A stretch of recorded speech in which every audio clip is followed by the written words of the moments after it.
If you're thinking about cruising in the next year, it's going to feel rather different from what we've been used to recently. There are changes affecting who cruises, how we cruise, what we can take on board, and even where we are able to go. Welcome aboard, I'm Gary Membridge, and as many of these changes are flying under the radar, I'm going to unpack 6 key things you need to know about, and importantly, why it matters and how it may affect you. In the next year, you're going to notice more bans and greater enforcement of rules. Let's talk about the bans first. The biggest one is around smart glasses like Meta Ray-Bans. MSC Cruises were the first cruise line to do this, banning their use in many areas of the ship due to privacy and security concerns.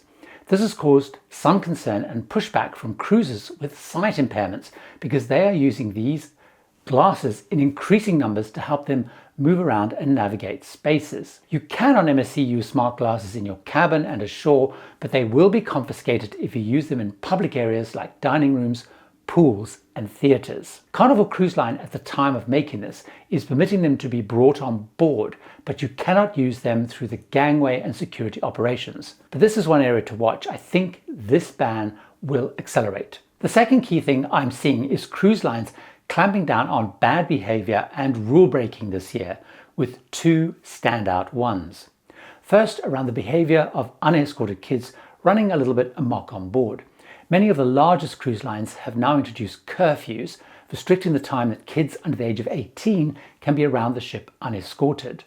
These are being enforced with more vigour this year. For example, just as I was making this, a cruiser posted on Facebook the letter that she'd received on board a Carnival cruise, telling them because their child had broken the curfew once, if it happened again, they would receive a $500 fine, and if it happened a third time, they would be disembarked at their own cost. The second area which is being clamped down on is around mobility scooters. Most cruise lines are now strictly enforcing a much ignored rule about mobility scooters being able to fit through the door of your booked stateroom, and also for them to be stored in your cabin and never left in the hallway. If cruisers need a mobility scooter larger than can fit through regular cabin doors, an accessible cabin must be booked.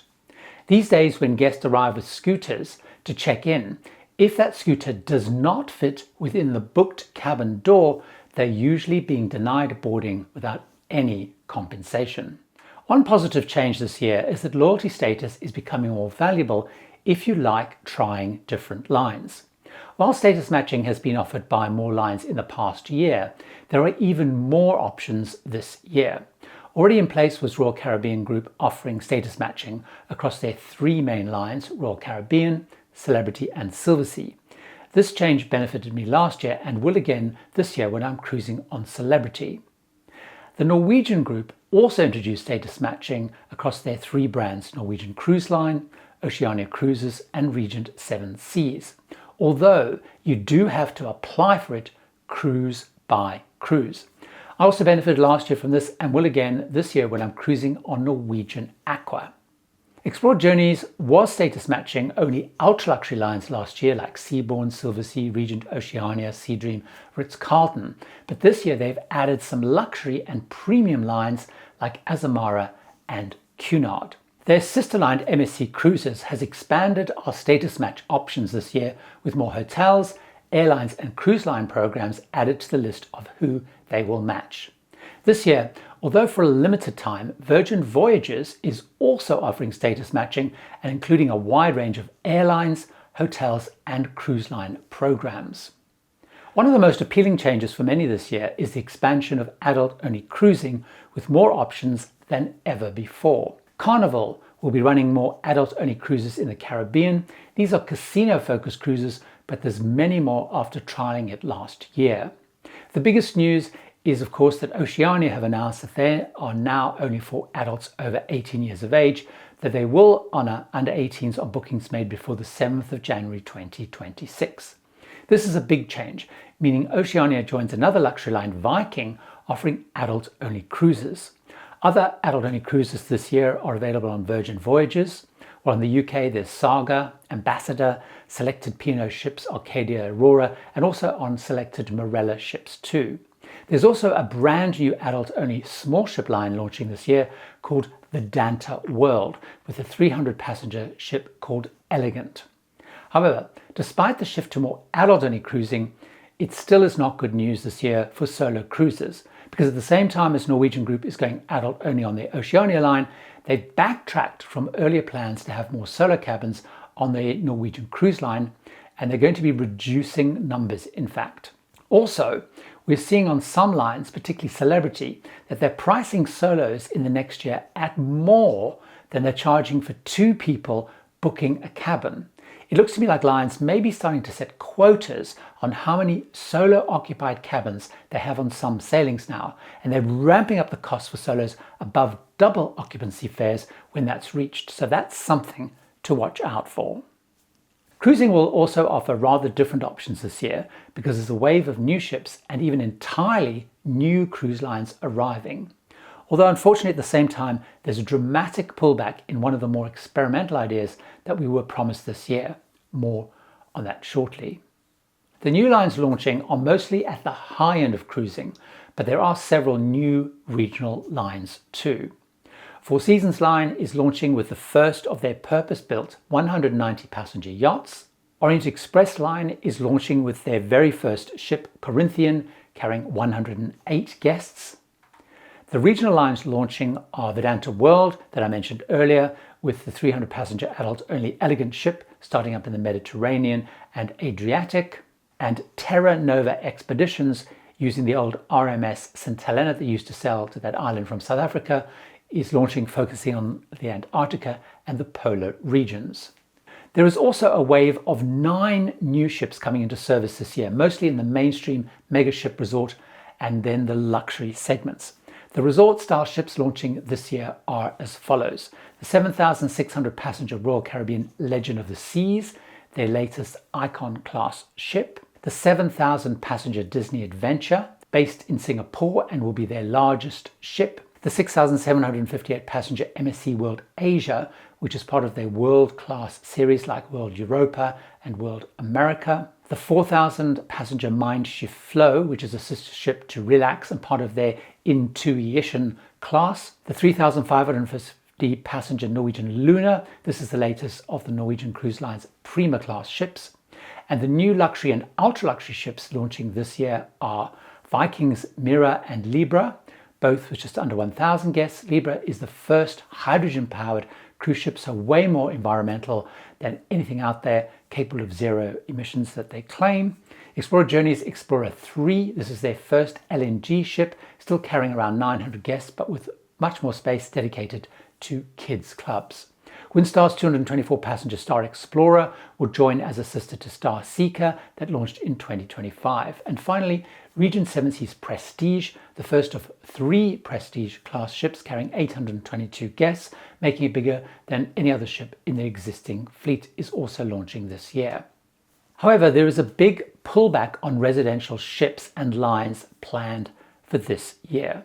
Storylines, which had said they would launch a new build called MV Narrative this year, have gone rather quiet. Their phone number has certainly been disconnected at the time of making this, although their website is still up. But since the ship is not even commissioned, this will definitely not happen this year, and who knows, maybe never.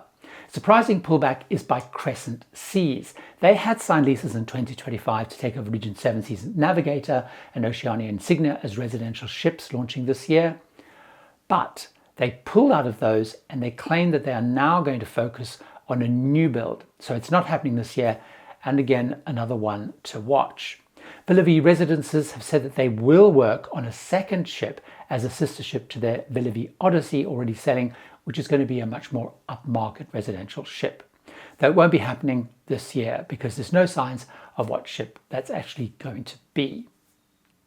A key area of change, and a reason cruising is going to feel more challenging, is the growing maze of visas and electronic travel authorizations.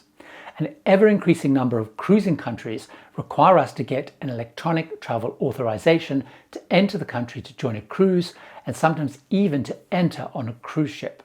The 2 big watch-outs for this year are as follows. First, Europe is due to introduce the very much delayed ETIAS, the European Travel Information Authorization System. At time of making this, their site suggests it will not be in place before this year's peak Mediterranean and European cruising season. But keep an eye on this if you have any European cruising planned for this year. Second, also at the time of making this, there is potentially a big change happening to the United States ESTA, which is their electronic travel authorization. They're proposing to bring it more in line with some of the requirements of their full travel visa application. This may entail a move from voluntary declaration of your social media accounts into mandatory listing of your past 5 years activity, more information on family and personal history like emails and phone numbers, and likely a shift to a mobile-only application process like the UK and Australia. Linked to that, like those countries, the app will then likely scan your passport to capture some biometric data and require uploading a photograph. Now, some people have expressed concerns about the changes proposed to the US ESTA. However, it's in reality not that different to what some other countries have, as I've suggested. But make sure, if you're going to the USA, to check the latest on the official ESTA site. Another key change to be ready for is that recent times have taught us that itineraries we booked and are expecting this year could and are likely to get affected by geopolitical tensions or climate issues. Ports and itineraries are at risk from existing and unexpected unrest and conflicts, for sure. We saw over the last couple of years how quickly the world can shift. The Russian invasion of Ukraine closed off key ports in the Baltic, like St. Petersburg. The Israeli-Gaza conflict closed Israeli ports and dramatically affected Red Sea itineraries and made transiting the Suez Canal unsafe for cruise ships, forcing many changes to routes and cruises. And while some lines are offering Red Sea itineraries and Suez Canal transits this year, it's still looking rather uncertain if they will actually happen, in my view. At the start of 2026, there was the Venezuelan issue, which abruptly closed airspace, throwing various routes, ports, and people joining ships into chaos, as another example. So this year, like last few years, we have to expect the unexpected. As geopolitical issues or unrests like to flare up, it's almost certainly going to happen and change plans in 2026. I'm sure that's going to happen. Also, we need to bear in mind that as we book across the next year, to think about key weather activities. Hurricanes in the Caribbean seem to be becoming more frequent and stronger. Cyclones in Asia are the same. So certainly as we plan, be aware and perhaps avoid more than ever periods at risk of major weather disruption like that. But as you do plan and think about where to go, why not join me over in this video where I talk about the very best places to cruise to and why the Caribbean and Mediterranean aren't on that list. See you over there.